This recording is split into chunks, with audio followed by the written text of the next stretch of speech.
Hey you! You're watching a clip from the DynamiteGizmo Podcast. This is not the full episode, but if you want to see the full episode, make sure to click the link in the description. And remember, like, comment, subscribe. Do it now! Here's the clip. So as you can see, I wish I could zoom in a little more. Maybe I can. Oh, I can't! That's just fucking great. That's okay. You can see it. So the main event of the evening is Ilia Topuria versus Justin Gaethje. Alex Pereira versus Cyril Gane. Or sorry, I should say Ilia Topuria versus Justin Gaethje for the UFC Lightweight Championship to unify the interim. Then we have Alex Pereira versus Cyril Gane for the interim title, which tells us that Tom Aspinall still claims the heavyweight championship. Featured event is Sean O'Malley versus Amin Zahabi. Great fight. Mauricio Ruffy versus Michael Chandler. Chandler's getting the fucking Dana White treatment once again, but that's okay. Ruffy's going to smoke his ass. And then we got Bo Nickel versus Kyle Dawkins. What? And then we got Diego Lopez versus Steve Garcia. Huh? Diego Lopez, another man getting the Dana White treatment. A little interesting. But you know what I'm most interested in? Not most, but what I am interested in is... Whoops, I should keep that open. Is my initial picks. Okay? My initial picks for the White House card. Now, let's take a look at the screen together. Back in, I don't know, February, January, late January at some point, before we even knew anything about the White House card, before we knew that it was only going to be 6 fights, or possibly 7. Before we knew any talks of who could possibly be on it, whatever, we all assumed it was going to be like any regular old card. So this is what I created. I said we're going to open the night. Let me zoom in here. I said we should open the night with Talbot versus Wellmaker, okay? 2 up-and-coming prospects, boom, get those out of the way. Tiba Gauthier versus Gregory Rodriguez. Okay. 2 fucking heavy hitters. Another up-and-coming prospect. Boom. Great fight. A great second fight of the night. Brady versus Buckley. Come to find out that these 2 are actually fighting. They're headlining their own card. That was before I even knew that. But fuck it. I thought they would have been great on this card. Okay. And then we would have Gable Steveson versus Derek Lewis. 2 Americans. Donald Trump loves Derek Lewis, so put him on there. You know, we're going to let Gable debut into the UFC. Why not do it against Derek Lewis? Okay? Covington versus Nickel. We know they have beef. Look at this. Look at this. I said Zahabi versus Sandhagen. Oh, how wonderful. Then I said Gary Morales, Chandler Salkeld. Okay, so I still had Chandler on there. Ruffy, Pimblett. I said the winner of the BMF versus Saint-Denis. I thought maybe Harrison would come back to fight Nunes. I did say Gaethje and Topuria, and we thought Jon Jones was going to be on that card. Okay, and of course he would have to fight Alex. And then I had McGregor versus whoever for, kind of had this weird thought in my head that maybe they'd come up with a White House belt for McGregor if they were to put him on it. Okay, so that was my initial predictions, okay? And everybody shit on me.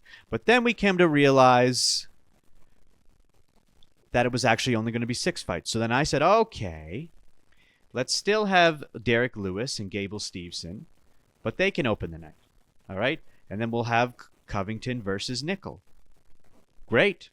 And then I still said Chandler. Let's put Chandler on the card, but let's put him against Salkeld. All right? Because Salkeld is on a dominant streak, up-and-comer. He's ranked underneath Chandler. This would have gave Salkeld a chance to get ranked. Okay, American versus Australian. And then again, I had O'Malley, but I put Sandhagen on the card. Because, this is the matchup that would technically make more sense. O'Malley versus Sandhagen. Okay, then I thought maybe Harrison would be ready. I said Gaethje versus Topuria as the co-main, and then I said Jones versus Pereira. Now, I specified, and I said, if Jon Jones is not going to be on the card, it should be Cyril Gane, and that should be the co-main. Okay? And turns out that is the case. Okay? So when you compare my card that I predicted to the actual card, hang on here. Okay? I said Ilia Topuria and Justin Gaethje would headline. And I said Alex Pereira and Ciryl Gane will co-main if it is Ciryl Gane. Okay? I did have Sean O'Malley and Ayman Zahabi on my original cards. I didn't have them against each other, but I had them on the cards. I had Mauricio Ruffy and Michael Chandler on my original cards. I didn't have them fighting each other, but I did have them on there. I had Bo Nickel on my original cards. Had him against Colby Covington, which would have been the better matchup. Okay, so the only people that I missed were Kyle Dawkins, Diego Lopez, and Steve Garcia. So for all you motherfuckers out there who were shitting on me for making these shitty predictions, look what I did. I was 3 names off. I was 3 fucking names off from what actually was on the card. Okay? So screw you. All you people shit-talking me. I was literally 3 names off. How could I have ever known any of this? How could I have known any of this? I was 3 names off, motherfuckers. God damn. All right, but there's all this fucking drama and macaroni going on with this White House card, okay? Because initially... the Friday or Thursday, whenever the weigh-ins were, before UFC 326, Dana White came out and said, I'm going to announce the White House card, and it's going to be this Saturday. Okay? And during the weigh-ins... Wow! Joe Rogan, shut your mouth. Shut your mouth. Okay? Let's actually watch this together here. Gosh, Joe Rogan's got a loud mouth on him, doesn't he? Okay, so Thursday night, I believe this was, or Friday, whenever. Or I guess it would have been Friday during Slap Fight. Dana was hanging out with his girlfriend, Nina Drama, and he had this to say. I'm hungover. I went out with Kid Rock last night. Bad idea. We drank a lot of whiskey. Big, fat-headed Dana White emoji. Fuck you! What dumb shit do you have for me this evening? I'm too hungover to do one name of this thing nonstop, and one of the fights literally about the White House fight. So we've been working on this thing nonstop, and one of the fights literally just fell out when I walked in here. I think Hunter killed himself. I don't know. Okay, so he says one of the fights literally dropped out as I walked in here. During the weigh-ins, everyone was speculating that this was the moment that Hunter Campbell discovered it. So let's watch. Heavyweight division, Luke Fernandez versus Rodolfo Bellato. Okay. So that's Hunter Campbell. That's Sean Shelby, Mick Maynard. I don't know who's who. I can't remember.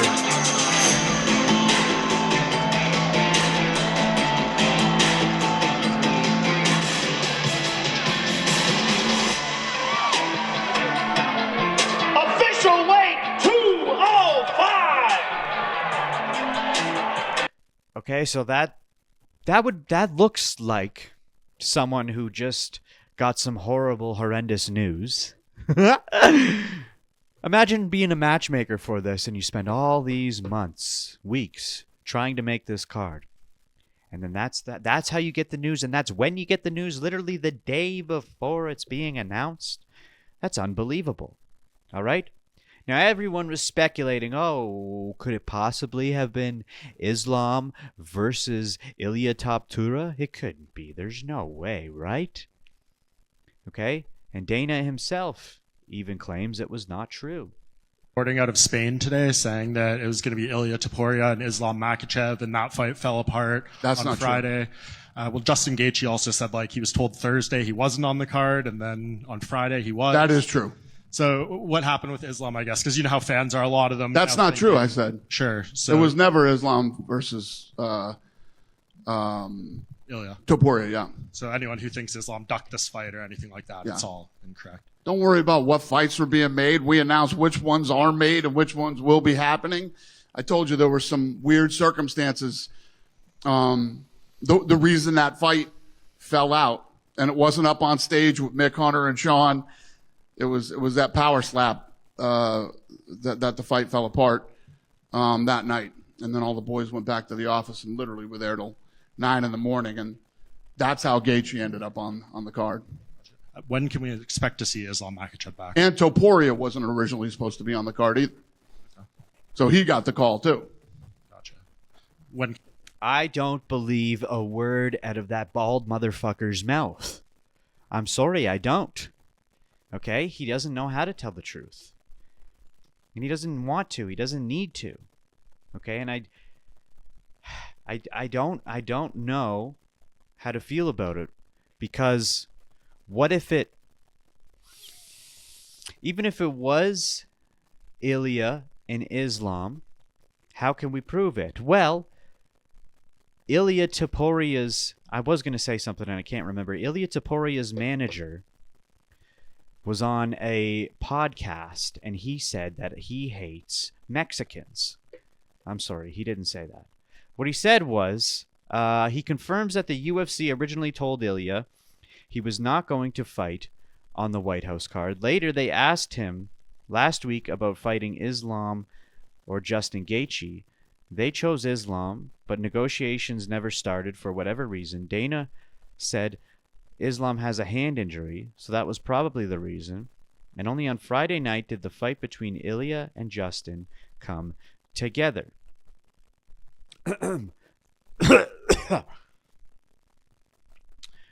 I'm an American boy, ba-rum-bum-bum-bum.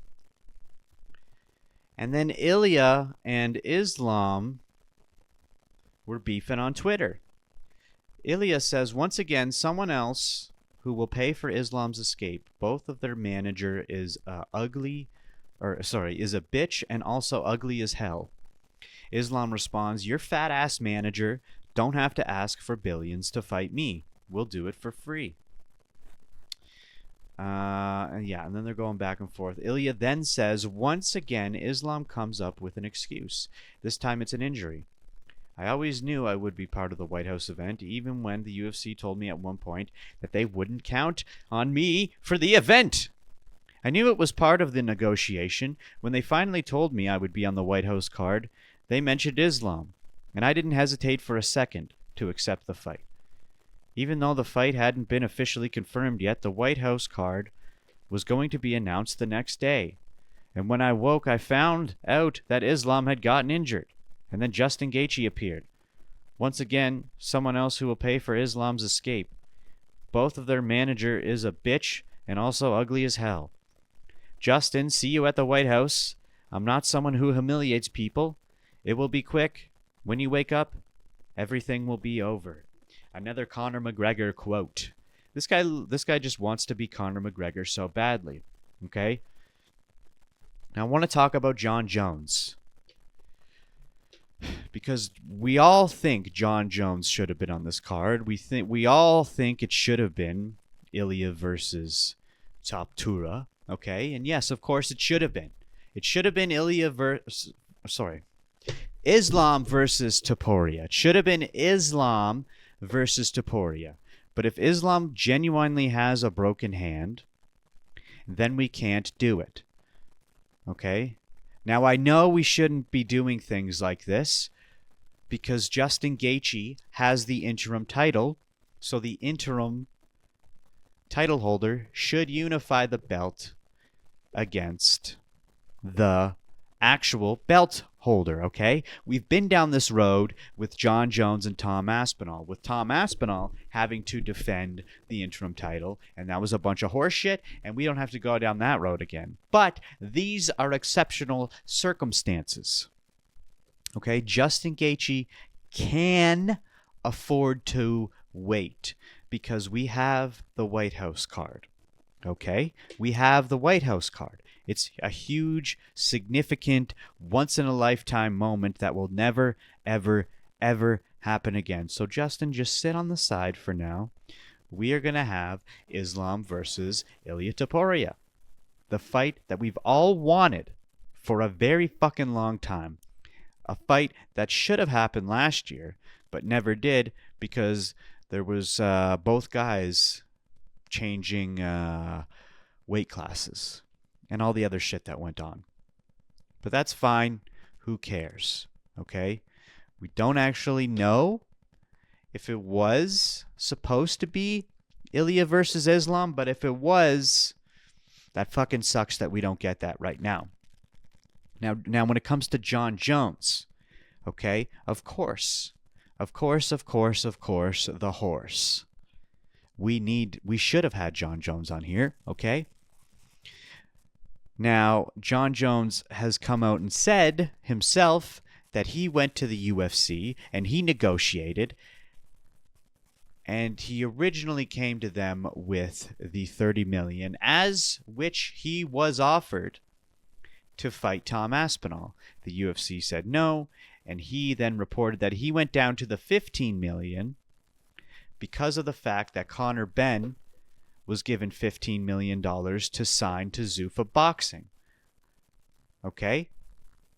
Which is still far beyond any UFC fighter gets to begin with, let alone some co-main Apex boxing match on the 4th fucking event that they've ever had with Zuffa Boxing. Okay?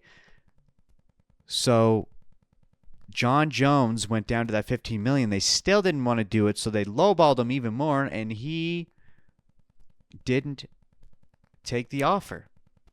He didn't want to do that offer because he wasn't getting what he thought he deserved. Now, I will say this. If anybody deserves any sort of large pay within the UFC space, it most definitely is Jon Jones. Of course it's Jon Jones. He's the guy. He's at the top of the pecking order for the current UFC. Out of everyone on the current roster of the UFC, he's at the top. Okay? Conor's not there right now. Sure, he's back in the testing pool, but he hasn't been fighting. He hasn't fought since like when? I don't even remember the last time he's fought. It's been years. It's been like 5 years, okay? So if anyone deserves good pay, it's Jon Jones. And because of this Conor Benn situation, people are opening their eyes to this. They're like, okay, Dana, if you're willing to pay Conor Benn $15 million fucking dollars for one fight, not even a UFC fight, a boxing fight in an organization that's only 4 events in, at the Apex, for a co-main event, for some title that isn't even established yet. Now, yes, I understand that they're trying to build this into an empire, and the way to do that is to take guys, the best guys in the world, and bring them into your organization. And the only way to do that is to pay them the money and build the brand and build recognition. Of course you're going to do that. But if you're going to do that for those guys, you have to pay the UFC fighters at least the same or above. Jon Jones is way more significant, famous, credible, experienced, skilled than Conor Benn ever is. Nobody knows Conor Benn. Unless you're a hardcore boxing fan, nobody gives a fuck about Conor Benn. Okay?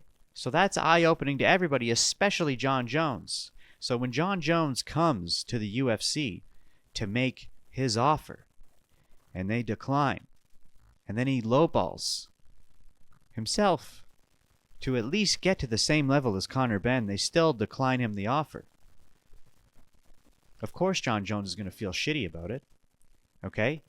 And then Dana White gets on the mic and says, never ever, absolutely not, Jon Jones was never ever a part, which I have the video here.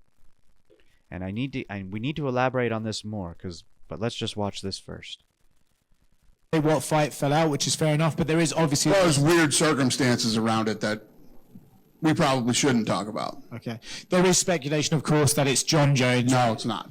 Was Jon ever, which I told you guys 100,000 times, was Jon Jones even remotely in my mind to fight at the White House? I wouldn't. First of all, I've told you why I wouldn't do it. And number two, some guy with, meta glasses on filmed him talking about his hips, that his hips are so bad. And I don't know if you guys saw that flag football game where he can barely run.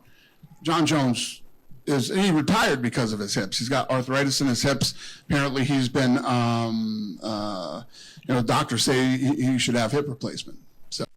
So never, ever, ever was Jon Jones in talks, apparently, according to that Dana White statement, but that's not true. Okay, they were negotiating, and they couldn't come to an agreement because they didn't want to pay him the money. All right? Now, okay, everybody on the internet, a lot of people have forgotten. A lot of people have forgotten who Jon Jones is and what Jon Jones specifically did. I feel like everybody has forgotten about it. Even Tom Aspinall has forgotten about it. Okay? We all know that when Tom Aspinall got the interim title, Jon Jones continued to duck and duck and duck Tom Aspinall. He even went off to fight Stipe while Tom Aspinall had the interim title. And Tom had to go and defend that title, and he made him wait and wait a year and a half, only to say that he retired. But that's not the point I'm trying to get at here. Jon Jones, before that moment of him retiring, he said that he is going to accept the deal. He is going to accept the $30 million deal, the $30 million offer to fight Tom Aspinall. He said he's going to accept it. Dana White came on the mic and he said this fight is 100% happening. It was a done deal. It was ready to go. And then Jon Jones backed out the last minute. He backed out. He backed out of what was going to be one of the biggest and most anticipated fights of the year, if not in a long time. We were all waiting for that. It was Jon Jones and Tom Aspinall. It was Ilia and Topuria. And what was another one? I guess Khamzat and Dricus was something we were looking forward to, but we didn't know it was going to go that way. There might have been one other one, but I can't remember. But regardless, the Jon Jones and Tom Aspinall fight was the fight. That was the one. And Jon Jones fucked it up. And that's not the first time that he's done that. Okay? He isn't reliable. I feel like everybody's forgetting, as good as Jon Jones is, and as much as we needed him on this card, he is not reliable. So, of course, when he comes back to them after he fucked them over to ask for that $30 million, of course, they're not going to give it to him. Why would they? If you were in Dana White's position, you wouldn't either. You just wouldn't. After what he did, you got to look at it that way. Everyone has forgotten about the fact that he did this. Okay? They're not going to give it to him. And you might be saying, oh, we need to just forget about all that. This is the White House card. Just get him on the card. Who cares? Forget the past, yada, yada. Okay, whatever. But still, let's say he signs the deal, or at least accepts it, and then upon signing it, he backs out again. He pulls some shit like he did with Tom Aspinall. Now, there'd be a less chance of that happening because this is a once-in-a-lifetime opportunity, but you can't take that risk with Jon Jones. You have to make the card that you know is going to at least happen, okay? Because imagine if they signed Jon Jones to this White House card and he pulled some stupid shit that he always does and backs out after they already announced it, or hurts himself, or says he's injured, or whatever. That's going to look even worse than if they just didn't sign him to begin with. Because everybody that they have signed on right now, you bet your ass they're going to make sure that they can make it to that card. 100%. They're going to make sure that they get on that card. All right? And then, for those saying that Cyril Gane is getting rewarded for poking Tom Aspinall in the eyes, listen, I understand, okay? And I felt that way to begin with. But I even said it's probably I had assumed that they were going to strip Tom Aspinall. Simply strip him and just straight up make Cyril fight Alex for the vacant title. That would have been some big baloney. But they didn't. They're doing the interim, which means Tom Aspinall is still the champ. Okay? Now, you might be saying, okay, well, if it's not Jon Jones, who else is it going to be? Who else is it going to be? They have no choice. It has to be Cyril Gane. He's not getting rewarded for poking Tom Aspinall.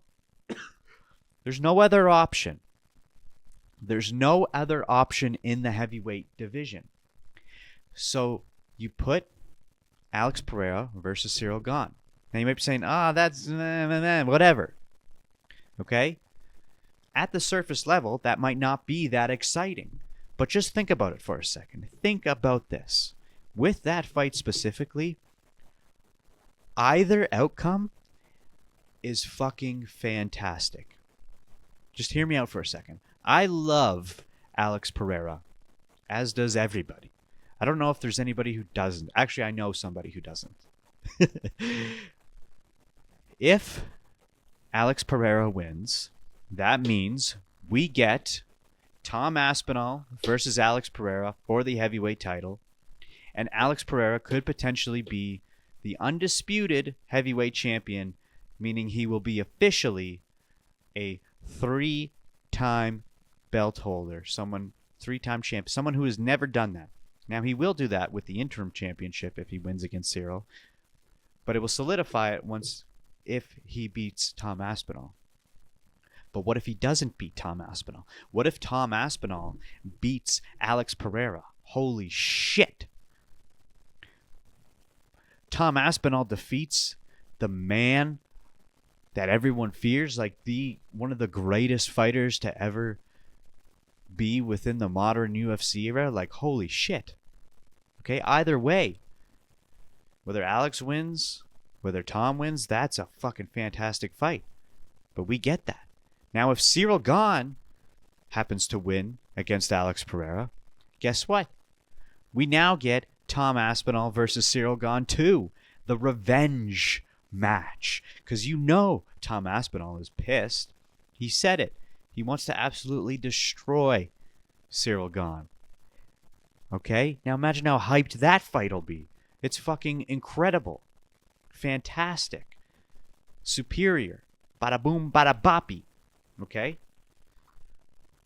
Now the other factor you got to consider when it comes to these White House events, this White House event, is the fact that it's already selling itself. It has already sold itself. The fact that it's at the White House means that without even knowing who's on the card, the whole world, or at least all of America, is going to tune in regardless. They're just going to be curious. What the fuck is going on? UFC at the White House? What? And I talk to people nowadays who are not involved in that. I tell them about it, and they're like, "What? Well, I gotta watch that." You know, because it's a spectacle, and they don't know anybody. Okay, so they're already going to have eyes on the situation, which is why they didn't put Conor McGregor on there. And Conor McGregor said that himself. Conor McGregor doesn't headline UFC 200 or 300. It's 201. It's 301. It's International Fight Week. It's the card immediately after these big events. And why? Like I said, the White House card sells itself. Okay, so while the White House card is playing out, guess what they do? They're like, "Hey, are you guys enjoying this, all you new viewers? Well, guess what? Next month for International Fight Week in July, Conor McGregor's coming back. Ooh, now you're hooked. Now you're like, you think this card's good? Well, guess what? We got Conor McGregor coming back next month. So you better fucking tune in for that shit." It's brilliant. It actually makes sense. Okay? They're not just putting people on these cards that they don't care about. There's actually some thought and effort going into it. And I actually don't mind that. I don't mind that. Because again, at the surface level, if you look at this White House card, absolute banger. Like, if that was the main card for, I don't know, UFC 327 or 28 or whatever, you'd look at this and go, holy shit. That's fucking unbelievable. All right, now, Bo Nickel versus Kyle Dawkins, it's like, okay, Bo's always getting the fucking... Bo, Diego Lopez, and Michael Chandler are always getting the fucking Dana White treatment. Okay? Because, like, why... Okay, I get why Michael Chandler is on the card because, you know, he's American. He's been wanting Conor McGregor forever. They can't give him Conor McGregor for some reason. He just can't get it. So they're like, okay, you know what? We'll give you the White House card, okay? He's very entertaining to watch. But look who he's fighting. He's fighting Mauricio Ruffy, who's ranked number 9, and he's ranked number 13. And Mauricio's killing it right now. I imagine that fight is going to end in Michael Chandler getting knocked the fuck out. But could you imagine if Michael Chandler knocks out Mauricio Ruffy though? Whew, that's gonna sting. That would sting Ruffy. Okay, it makes sense that Bo Nickel's on there. You know, not only because of the Dana White treatment, but because, you know, he's one of Trump's really good buddies. But you know what they should have done? Like, since they're putting Diego Lopez on, they should have given Diego Lopez Yair Rodriguez. Fuck, that would have been good. God damn it, dude. And then Bo Nickel, if it was Diego Lopez and Yair Rodriguez, Bo Nickel, and what the fuck's his name? Colby Covington. Ooh, because we know the history between Covington and Bo Nickel. They had that beef at the RAF event. Okay, and they just have beef in general. And they both have ins with Donald Trump. They could have fought each other. That would have been sick as fuck. Okay? But Bo actually came out on the Ariel Helwani show. I think it was this week. And yeah, it was this week. And he said that Covington was offered the fight, but he declined. He declined the offer. Let's take a listen. I also saw you say you asked for Colby. What happened when you asked for him? I think that Colby was, again, a guy that wasn't really on my radar until the Real American Freestyle event in January. And, you know, he kind of spouted off about me quite a bit. And I was like, okay, well, we can fight. And then post-match for him, he said that he wanted to move up to middleweight and fight at 185. So I was like, wow, well, this is perfect. Everything's lining up and let's do it. And so obviously asked for him, and the UFC tried to make the fight. I know they talked to him extensively, and, you know, long story short, he just wouldn't do it. You know, I think, you know, even told him like, hey, if you want to be on this card, you have to fight Bo. And he said no. So he would rather, you know, be a coward and not fight me than be on the White House card, which is a once in a lifetime, well, once ever opportunity. So, I mean, I think that says pretty much everything about the guy, that he's willing to talk like that and make those statements and tell me I'm easy work. And then he, given this huge opportunity to compete against me, still, you know, wouldn't do it. Everyone knows it would be basically just like leading a lamb to slaughter, which, you know, it is what it is, but I think the people want to see it, and it would have been an exciting fight. But yeah, okay. So, and then I saw a video today of Colby Covington. He was on a podcast, and according to him, he said that he was bummed about not being on the card because according to him, he wasn't even offered. The MMA junkie with Mike Bond. Whoops. This card. I mean, definitely. I wouldn't say bothered, but I would just say, you know, more like bummed. You know, just a little bummed. You know, just thought that, you know, I was a shoo-in for that spot. You know, like I'm the one that brought Trump into UFC back in 2018. You know, when no one was supporting him, there wasn't an athlete alive that was walking around Times Square supporting him like I was, wearing a MAGA hat through Times Square with my belt and, you know, going to media tours, you know, at Sports Illustrated, ESPN, and everybody calling me the white elephant in the room for supporting Trump and wearing a MAGA hat. So, you know, I thought that I was going to be able to get that call to represent the U.S. and be on the White House card. But unfortunately, it wasn't in their cards. Hunter didn't give me the opportunity. The UFC didn't give me the opportunity. I wasn't going to go to Trump. Everybody's like, oh, you should have went to Trump and you should have just asked him for a favor. Man, he's got way more important things to worry. Yeah. Okay. So according to Colby, he wasn't even offered the fight. But according to Bo Nickel, he ducked him. According to Bo Nickel, he was offered the fight. And he said no, which I could absolutely see. Because Colby Covington, he's not on a good run lately, and he's still ranked in the welterweight division, and he hasn't fought since, when was it? Like the end of 2024?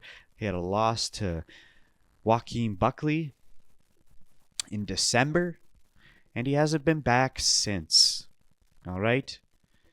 But what he is doing is he's having another RAF match against none other than Dylan Dennis. What the heck? Dylan Dennis versus Colby Covington. I gotta say, RAF is killing it, dude. They're killing it with these matchups. Like, it's just crazy. Like, the guys you're seeing match up in wrestling it's just wackadoo. It's free shavakadoo. It's like, if you saw these matchups in the UFC, you'd be like, holy fuck. But because it's on RAF, it's not nearly as exciting. It just isn't. All right? They're killing it in the sense that they're making these matchups with these crazy guys. But it's only limited to Fox, which means I can't even watch it because I live in Canada. The Fox Nation shit is only available in the United States. Same as the Paramount shit. So I would tune in for this, but even if I do, it's just not that entertaining. It really isn't. But I will say, they're really bringing a light to the wrestling world. But as it sits for the White House card, there's not a whole lot more I gotta say other than this. Okay? We're just gonna end on Jon Jones here. So, Jon Jones has requested to be released from the UFC. Dana White continues to say he doesn't want anything to do with Jon Jones. He doesn't want to put him on the biggest card they're ever going to have, the biggest card of this year.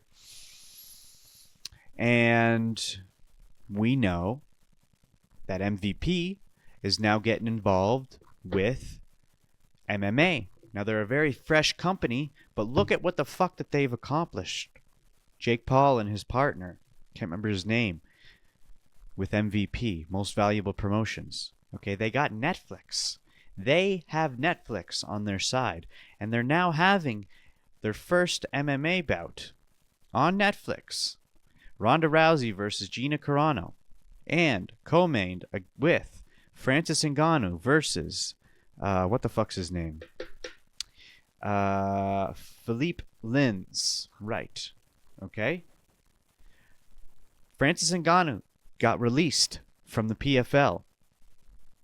He's now signed with MVP. He can make buttloads of money with MVP, and he's going to, and he's doing it on Netflix. Okay. Now, if Jon Jones does get released, which who knows if that's going to happen. We don't know about these sunset clauses, and even if Jon Jones has one.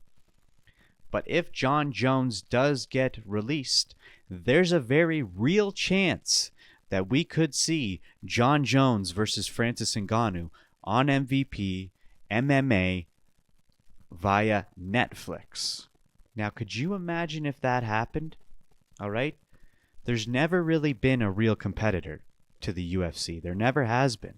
Okay, we've had PFL, we've had Bellator, there's been Strikeforce, there's, Ryzen, One Championship. There's all these other organizations, but they just can't bring in the eyes that the UFC can. But look at what MVP has done. They had the biggest card ever. And it was Jake Paul and fucking Mike Tyson. Now, mind you, that was boxing. But look at who they got on already. Okay? And I know Ronda Rousey is retired. I know Gina Carano is retired. But they got them, and they're bringing attention to them. Not only to the fighters, but to the organization themselves. And they got Francis Ngannou. They have Francis Ngannou. And they can afford to pay these fighters what they deserve. So we're now seeing that the UFC, Dana White and Zuffa Boxing is willing to pay these nobodies all this money, but they're not willing to pay these huge names in their biggest organization the money that they deserve. And why? Because there's no competition. There's no reason to. They know that the fighters that they have can't get success the way that they do on their platform. But if all these UFC fighters are now going to see that there's money opportunities at an organization like MVP, where they can be on Netflix and make millions of fucking dollars, there may be a day where fighters in the UFC start flocking over to MVP. And we might actually get the fights that we want to see in MVP on Netflix. Could you imagine that? Now, I don't see an issue with that. I don't. Because that will be the motivating factor, the driving force to make sure that the UFC pushes to actually get everything done that they possibly can to give us the fights that we want. And whether they happen on the UFC or MVP, we're going to get what we deserve. We're going to get what we want. We're going to get the fights that should happen. It's going to be like the old days. I can see that being a possibility, especially now. Like, all this stuff is just kind of accumulating at the same time. Okay? It just so happens that Jon Jones didn't get put on the White House card and had the dispute about the pay. And then we find out that Zuffa was willing to pay Conor Benn $50 million, but that's not even close to what they pay to the top fighter in the UFC. And right after that, it gets announced that Francis Ngannou leaves the PFL, joins MVP, and we know he's making millions. That's the reason why he joined MVP. Francis Ngannou even came out in support of Jon Jones. Okay, he said, you deserve that $30 million after everything you've done for the sport, and they should be rolling out the red carpet for you. Of course, whatever. Okay, he did fuck over them, but that's more of a reason for Jon Jones to go to MVP. Now, can he go to MVP? Not right now. He's still signed with the UFC, but he wants to be released. He wants to be released. Can that happen? I don't know. But we might see a future where the more the UFC fighters actually start to open their eyes to how shitty they're being paid, which they've always known, but now they know that there's an opportunity elsewhere. Okay, it's not like the PFL, it's not like Ryzen, okay, because they pay well, but they still don't pay as well, and there's not as much notoriety in those events or in those organizations. But MVP is growing fast. There is potential for this to be true competition. Tap here to watch the full episode of the Dynamite Gizmo podcast.